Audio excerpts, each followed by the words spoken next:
மெய்யாக எங்களது பாடுகளை ஏற்றுக்கொண்டு துக்கங்களை சுமந்து கொண்டே.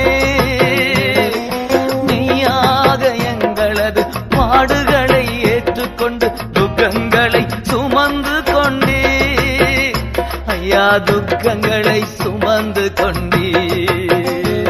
நீர் நல்லவர், சர்வ வல்லவர், உம் இரக்கத்திற்கு முடிவே இல்லை, உம் அன்பிற்கு அளவே இல்லை.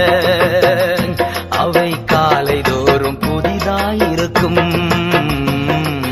மனதுருகும் தெய்வமே ஏசையா, மனதார துதிப்பேன், சோத்தரிப்பேன்.